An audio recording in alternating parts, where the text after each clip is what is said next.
Si acaso arrecia la tormenta y no escucho tu respuesta en medio de mi aflicción, Señor, si es que mi vista se ha empañado y mi cielo se ha nublado, porque grande es mi dolor, te pido que me hagas recordar que en la cruz venciste ya y tomaste mi lugar. Llévame a la cruz, a tus pies, Jesús, al lugar donde compraste mi redención con sangre y dolor. Hazme comprender el gran precio que, aun sin merecerlo, pagaste, y mi victoria segura ya es. Llévame a la cruz,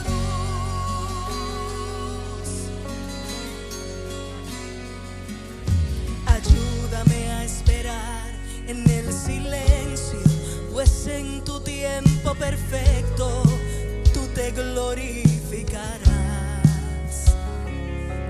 Sosténme con tu diestra y de tu mano llévame hasta el Calvario, muéstrame tu voluntad,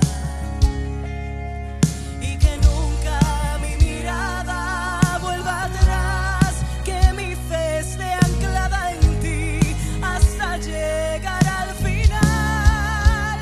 Llévame a la cruz, a tus pies, Jesús, al lugar donde compraste mi redención con sangre y dolor. Hazme comprender el gran precio que, aun sin merecerlo, tú pagaste y por mí te entregaste, y mi victoria segura ya es. Llévame a la cruz.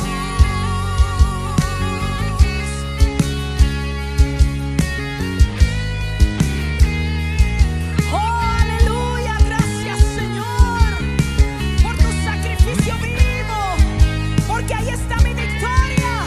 Llévame a la cruz, a tus pies, Jesús, al lugar donde compraste mi redención con sangre y dolor.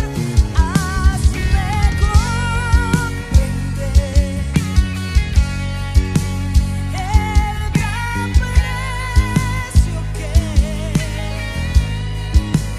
aun sin merecerlo, pagaste, y mi victoria segura ya es. Llévame a la cruz, llévame a la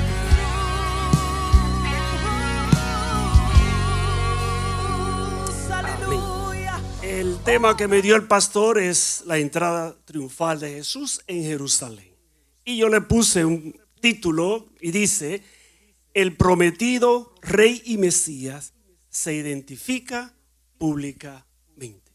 Jesús, a través de todo su ministerio, los 3 años y medio, Él no se identificó directamente quién era. Lo hizo, sí, la primera vez que se identificó como el Mesías, si ustedes recuerdan, fue a la samaritana, allí en el pozo. Fue la primera vez que se identificó y fue a ella exclusiva. Pero eso no lo hizo él, solamente es con sus discípulos. Pero públicamente lo hizo ese domingo que nosotros se conoce o conocíamos como el Domingo de Ramos, y hoy sabemos que es la entrada triunfal de Jesús a Jerusalén. Y es cuando Jesús se identifica como Rey y Mesías de los judíos.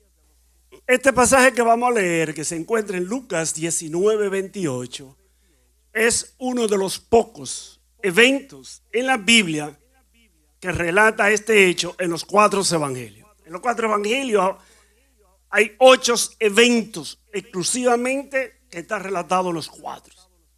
El primero es el bautismo de Jesús. El segundo fue la alimentación de los 5,000. Y el tercero es el que vamos a ver hoy en día, la entrada triunfal. Después está la Santa Cena, está cuando apresaron a Jesús, está la crucifixión y muerte, y está luego la resurrección. Son 8 que se encuentran en los 4 evangelios. Yo tomé el de Lucas 19, pero todos están ligados. Y cada uno, que eso es muy interesante, siempre le añade algo extra. No todos tienen específicamente el mismo palabrerío, la misma explicación. No, alguien siempre le añade algo. Y esto sucede aquí. Y hay algo muy interesante. O sea que nosotros vamos a estudiar no solamente el evangelio de Lucas, sino vamos a ver el de Juan, el de Marcos y el de Mateo. Amén. Así que por reverencia a la palabra de Dios, vamos a ponernos de pies. Y como ya anuncié, vamos a leer en el libro de Lucas, el evangelio de Lucas, capítulo 19, versículo 28 en adelante. Lucas 19, 28.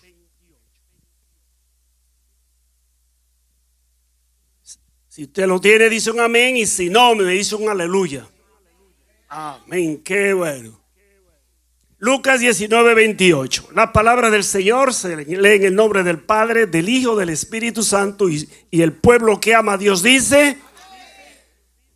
Versículo 28 dice: dicho esto, iba adelante subiendo a Jerusalén. Y aconteció que llegando cerca de Betfagé y de Betania, al monte que se llama de los Olivos, envió 2 de sus discípulos, diciendo: id a la aldea de enfrente, y al entrar en ella hallaréis un pollino atado, en el cual ningún hombre ha montado jamás. Desatadlo y traedlo. Y si alguien os preguntare: ¿por qué lo desatáis?, le responderéis así: porque el Señor lo necesita. Fueron los que habían sido enviados y hallaron como les dijo. Y cuando desataban el pollino, sus dueños les dijeron: ¿por qué desatáis el pollino? Ellos dijeron: porque el Señor lo necesita. Y lo trajeron a Jesús, y habiendo echado sus mantos sobre el pollino, subieron a Jesús encima. Y a su paso tendían sus mantos por el camino. Cuando llegaban ya cerca de la bajada del monte de los Olivos, toda la multitud de los discípulos, gozándose, comenzó a alabar a Dios a grandes voces por todas las maravillas que habían visto, diciendo: bendito el Rey que viene en el nombre del Señor. Paz en el cielo y gloria en las alturas. Entonces, algunos de los fariseos de entre la multitud le dijeron: Maestro, reprende a tus discípulos. Él, respondiendo, les dijo: os digo que si estos callaran, las piedras clamarían. Puede sentarse, hermanos. Este es un tema que es muy común y que un día como hoy, pues siempre normalmente se abra aquí en el pedestal, aquí en el altar se abra. El año pasado recuerdo que fue el hermano Steven Santana quien trajo esta enseñanza. Entonces, algo que es fácil, que todos, la mayoría saben.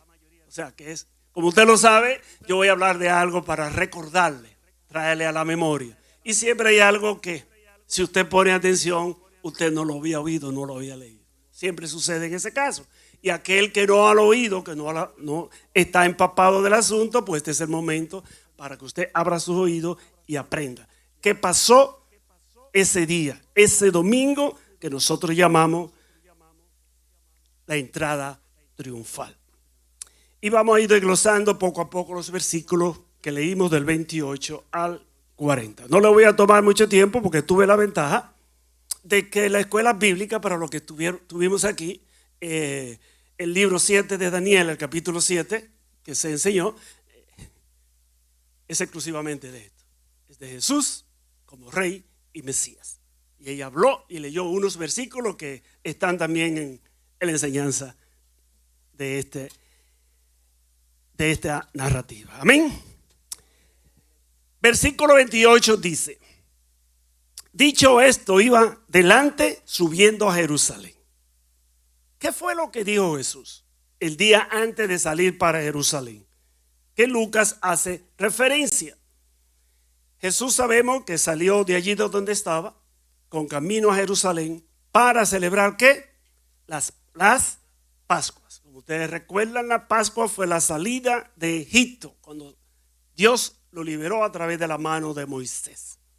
Y le dijo que tenían que celebrar por todo el tiempo, celebramiento perpetuo esa fiesta. Y lo declaró inclusive como era el año nuevo, el primer día del año, el día que ellos salieron de allá de Egipto.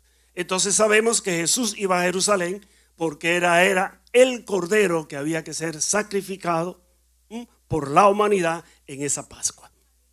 Amén. Pero ese versículo de Lucas 28 está muy bien explicado en el Evangelio de Juan, capítulo 12, del 1 al 8. ¿Qué fue lo que pasó? ¿Qué fue lo que dijo Jesús? Dice el Evangelio de Juan 12, del 1 al 8.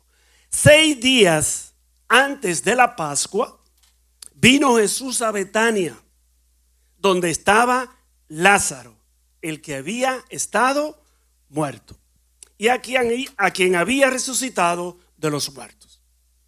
Y le hicieron allí una cena. Marta servía y Lázaro era uno de los que estaba sentado a la mesa con él.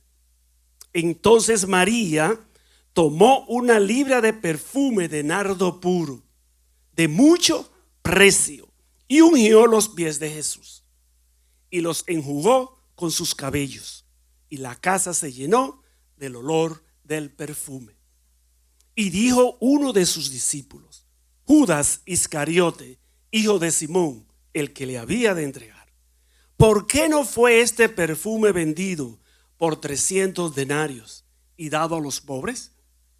Pero dijo esto no porque él quería cuidar de los pobres, sino porque era ladrón, y teniendo la bolsa, sustraía de lo que se echaba en ella. Entonces Jesús dijo: dejadla, para el día de mi sepultura ha guardado esto, porque a los pobres siempre los tendréis con vosotros, mas a mí no me tendréis.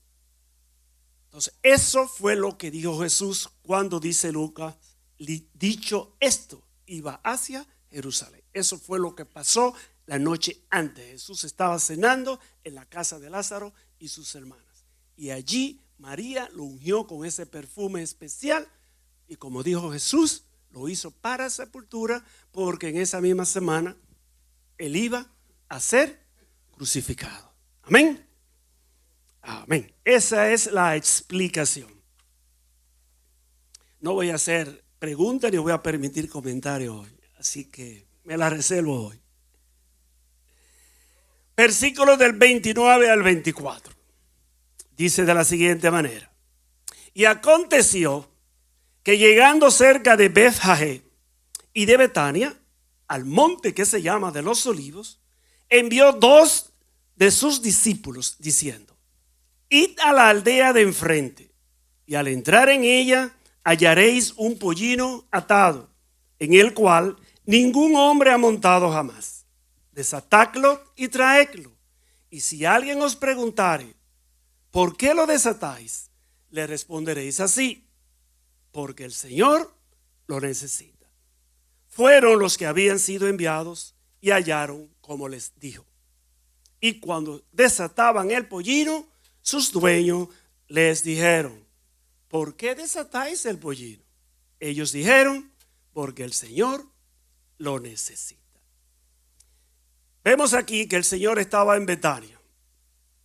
Durmió en la casa allí de Lázaro y sus hermanas. Al otro día temprano sale con dirección a Jerusalén para celebrar las fiestas. De camino tenía que cruzar por el Monte de los Olivos. Y cuando están cruzando el Monte de los Olivos, había una aldea cerca que se llama Beth-Fagé. Y ahí entonces en ese trayecto le dice a todos sus discípulos, vayan allí a esa aldea y van a encontrar ese pollino allí atado. Desamárrenlo y tráiganmelo. Es importante aclarar aquí qué es lo que es un pollino. Porque en mi pueblo, allá en mi campo, hay un pollino, sería un pollito. Y sabemos que el pollino es la cría ¿de qué? Del asno, del burro o del borrico. Porque son nombres que se dan en diferentes ciudades, en diferentes nacionalidades. Y por eso hay que mencionarlo todo para que sabemos de qué se está hablando. Es la cría del asno, del burro o del borrico. Así mismo como el becerro es de la vaca y el cordero es de la oveja. Amén.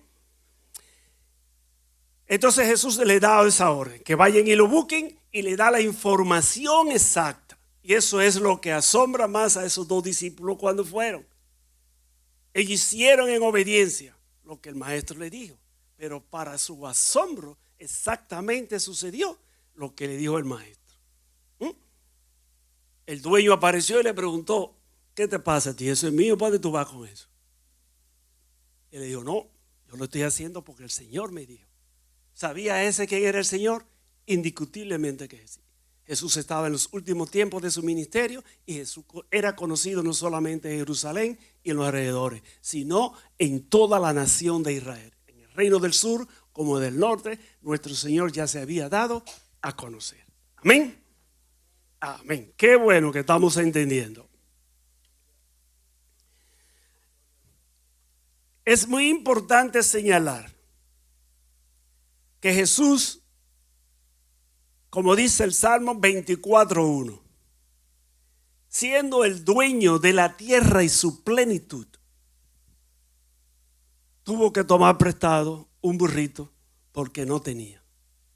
Porque en sus años de vida aquí en la tierra, los 33 años y medio que él pasó aquí en la tierra, él nunca tuvo nada personal, ninguna propiedad, nada material de sí mismo. Nunca lo tuvo. Y para que no haya duda, por si usted no lo sabía, está escrito en Mateo 8:20. Dijo Jesús a sí mismo, las zorras tienen guaridas y las aves del cielo nidos, mas el Hijo del Hombre no tiene dónde recostar su cabeza, ni dónde dormir tenía Jesús. Eso lo declaró él mismo. Y el apóstol Pablo nos deja una enseñanza enorme con respecto a eso que dijo Jesús. Porque él vino a vivir como pobre, siendo ¿qué? Rico. Oiga lo que dice el apóstol Pablo en 2 de Corintios 8:9. Porque ya conocéis la gracia de nuestro Señor Jesucristo, que por amor a nosotros se hizo pobre, siendo rico, para que vosotros o nosotros con su pobreza fueseis enriquecidos. Tremenda promesa para nosotros. El rico no es tener muchas cosas. Ser rico es saber vivir con lo poco que se tiene. Y si tenemos de qué vivir, no somos pobres. Porque el Señor es nuestro suplidor. Él es nuestro proveedor. Él es Jehová Jireh. Amén. Amén. Continuamos. Versículo del 35 al 38. Y le trajeron a Jesús, y habiendo echado sus mantos sobre el pollino, subieron a Jesús encima. Y a su paso tendían sus mantos por el camino. Cuando llegaban ya cerca de la bajada del monte de los olivos, toda la multitud de los discípulos, gozándose, comenzó a alabar a Dios a grandes voces por todas las maravillas que ellos habían visto, diciendo: bendito el Rey que viene en el nombre del Señor, paz en el cielo y gloria en las alturas. Los discípulos, ¿qué sucede aquí? Los discípulos le traen el pollino, les ponen los mantos al pollino o la silla de caballo que se usaba en ese entonces y suben a Jesús en él. ¿Y esto sucedió por qué? ¿Por coincidencia? No, Jesús hizo esto porque tenía que cumplirse las escrituras. Jesús dijo que ni siquiera el punto de la jota iba a ser desapercibido, que todo se iba a cumplir.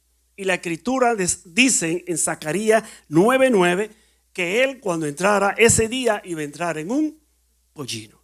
Y dice: alégrate mucho, hija de Sión, da voces de júbilo, hija de Jerusalén. He aquí tu rey vendrá a ti, justo y salvador, humilde y cabalgando sobre un asno, sobre un pollino, hijo de asna. Ya eso estaba profetizado que iba a suceder. Desde el monte de los olivos hasta la ciudad de Jerusalén, toda esa multitud que venía, no solamente los discípulos, venía una multitud porque venía mucha gente para la ciudad de Jerusalén y se le unieron. Y toda esa multitud, ¿qué hacían? Dice que tendían, a medida que Jesús venía en el pollino montado, tendían sus mantos fuera, sobre el suelo para que él cruzara por el manto. Hoy en día, no sé si ustedes se han fijado, cuando un jefe de Estado, sea presidente o jefe de Estado, va a otro país, inmediatamente baja del avión, hay una carpeta roja tremenda. O sea, eso lo hacen y siempre se ha hecho para una persona de alta autoridad.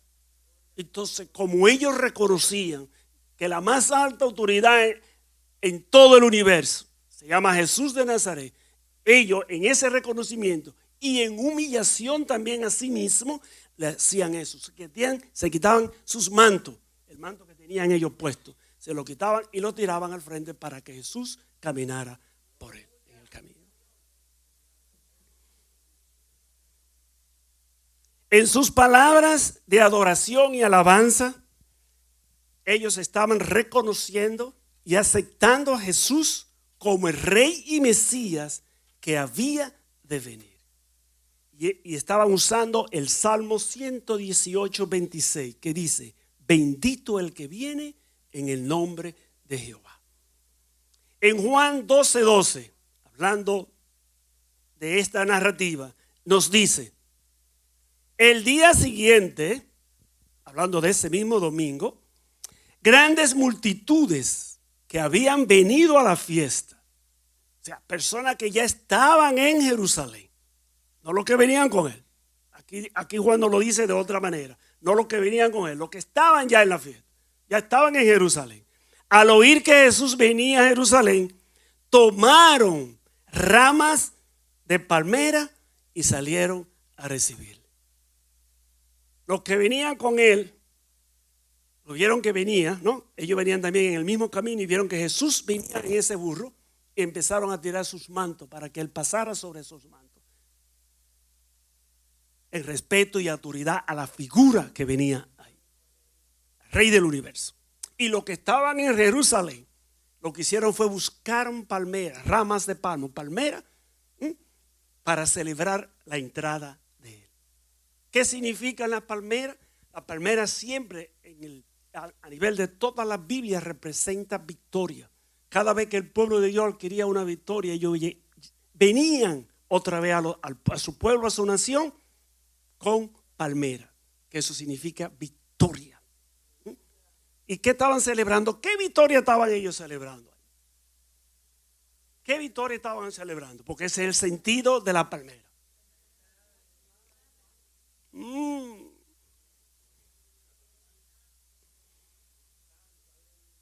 La victoria que ellos estaban celebrando aquí en su mente, tanto de los discípulos como la multitud y el pueblo a quien Dios había hecho muchísimos milagros, pensaba que ese era el momento, que ese era el rey y Mesías que iba a venir a liberarlo a ellos de la opresión del imperio romano.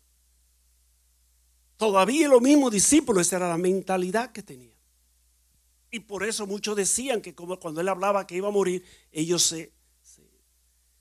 se confundían. Pues, ¿cómo es si tú vienes a liberarnos a nosotros, tú estás hablando de que tú vas a morir? Porque ellos no entendieron nada. Los discípulos entendieron completamente todo después que fue lleno del Espíritu Santo de Dios. Porque a eso fue que Él lo mandó. Dijo, yo se lo voy a mandar porque Él va a hablar de mí, de mis cosas. Jesús vino a hablar del Padre y el Espíritu Santo que está con nosotros nos habla de Jesús, que es el intercesor y es el único camino a través del cual nosotros llegamos al Padre. Amén. Amén. Hablando sobre la misma narrativa, en el Evangelio de Mateo, capítulo 21, 12, dice, ¿qué sucedió después que Jesús entró a Jerusalén? Que no lo dice Lucas. Oiga lo que dice Mateo. Y entró Jesús en el templo y echó fuera a todos los que vendían y compraban en el templo. Y volcó las mesas de los cambistas y las sillas de los que vendían palomas. Y les dijo, escrito está, mi casa, casa de oración será llamada, mas vosotros la habéis hecho cueva de ladrones. Y vinieron a él en el templo ciegos y cojos. ¿Y qué hizo? Los sanó a todos. Todos los enfermos que se aparecieron en ese momento, en ese enojo que tenía Jesús por lo que se estaba haciendo en su casa, en la casa de su padre, que era casa de oración, y lo que había, como dice él, cueva de ladrones. Pero sin embargo, dentro de esa situación, todo aquel que se acercó, y aquí especifica ciegos y cojos, a todos los sanó. Hasta ese día también él no dejó de trabajar. También hizo milagros y maravillas ahí mismo fuera del templo. Amén. ¿Y qué nos dice Marcos de este mismo hecho? Vimos lo que dijo Juan, lo que dijo Lucas, lo que dijo Mateo. ¿Qué dice el evangelista Marcos en 11:11?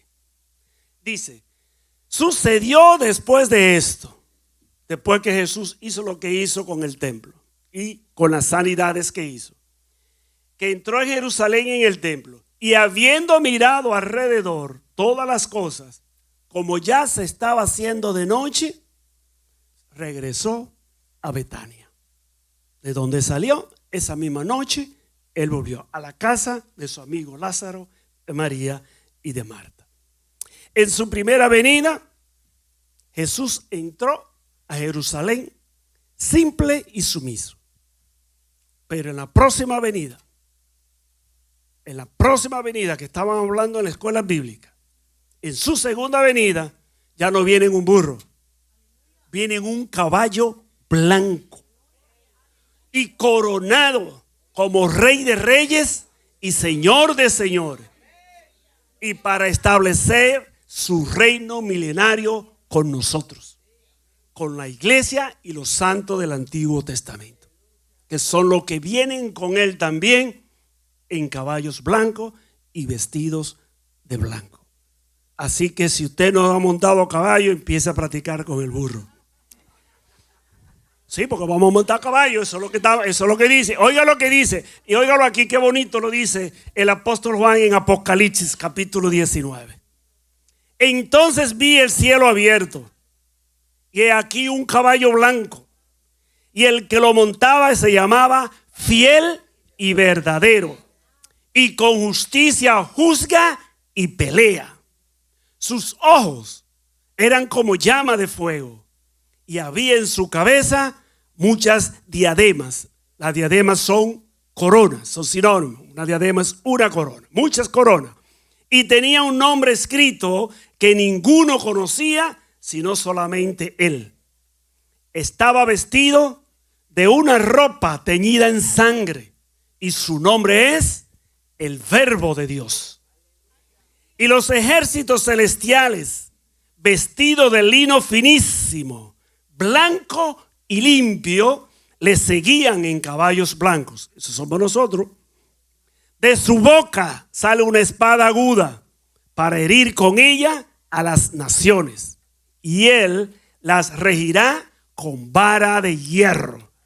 Y él pisa el lagar del vino del furor y de la ira del Dios Todopoderoso. Y en su vestidura y en su muslo tiene escrito este nombre: Rey de Reyes y Señor de Señores. Aleluya, amén, santo eres, Señor.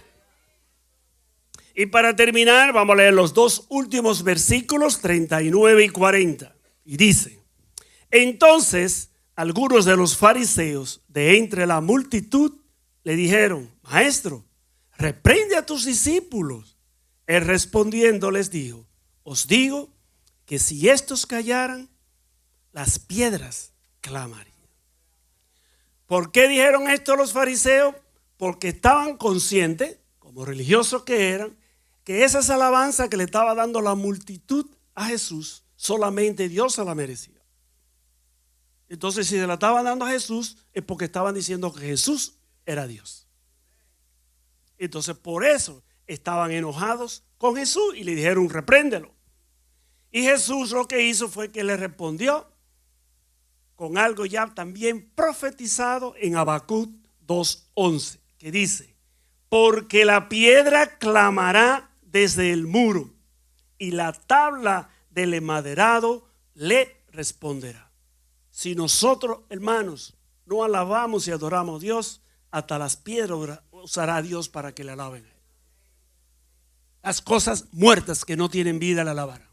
Si nosotros, aquí dice la piedra y la madera, lo que está enmaderado, cosas inánimes, cosas que no tienen vida. En Mateos 21:15 dice de la siguiente manera: los principales sacerdotes y los escribas, viendo las maravillas que hacía y a los muchachos aclamando en el templo y diciendo: Hosana al hijo de David, se indignaron y le dijeron: ¿oyes lo que estos dicen? Y Jesús le dijo: sí, nunca leíste, como eran fariseos, estaban instruidos en la palabra, por eso le dice de esta manera: nunca leísteis, de la boca de los niños y de los que maman perfeccionaste la alabanza. Y dejándolos, salió fuera de la ciudad a Betania, donde volvió a regresar.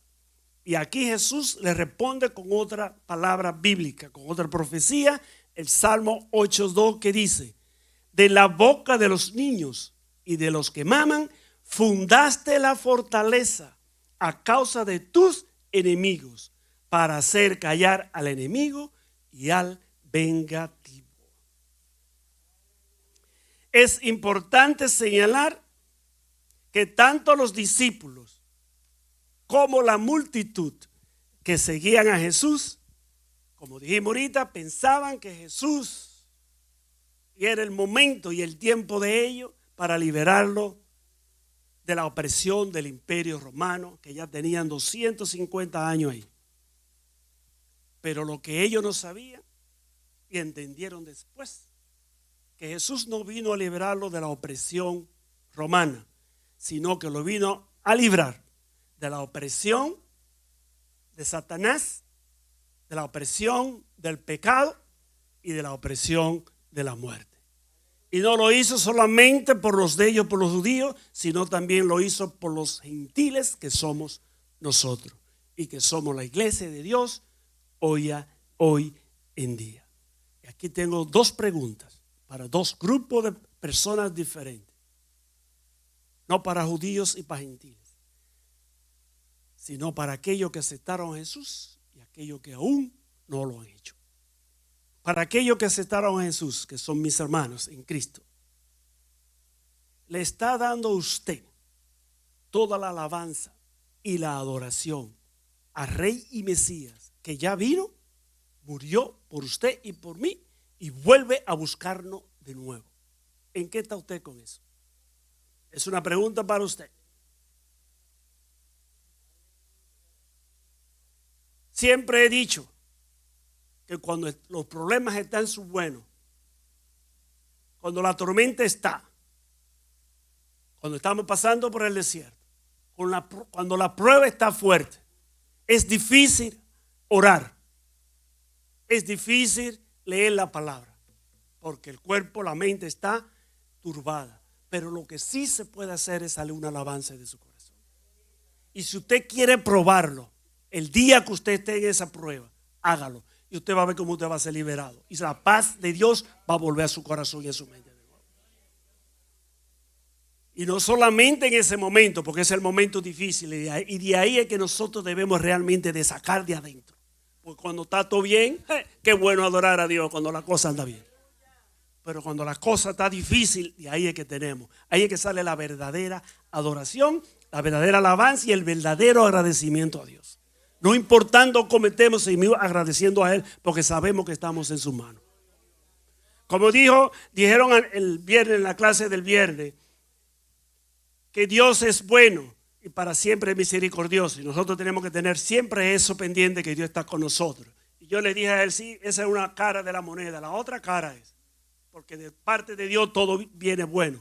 Pero la otra cara, lo que nosotros decimos que viene lo malo. Pero recuerde que lo malo llega porque Dios también está en el medio. Porque Él lo permite. Sabemos que lo malo no viene de Dios.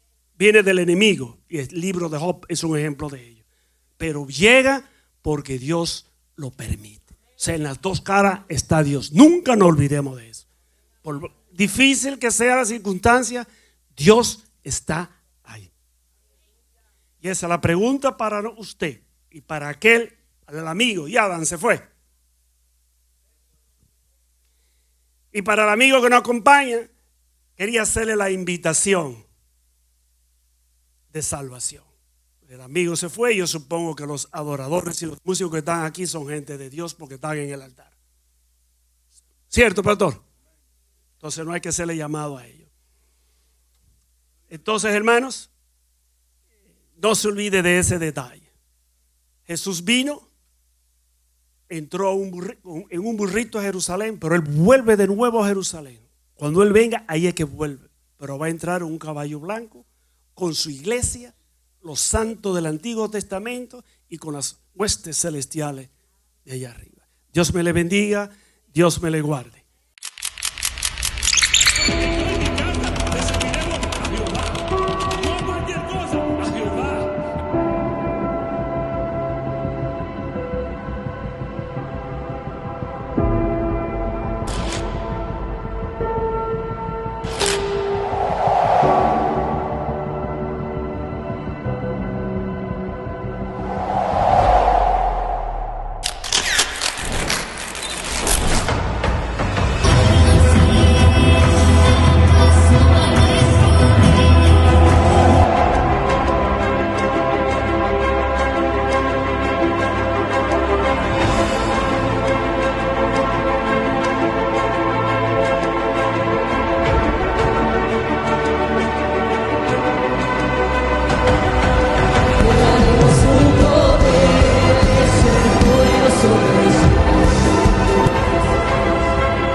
Espíritu le dice a la iglesia.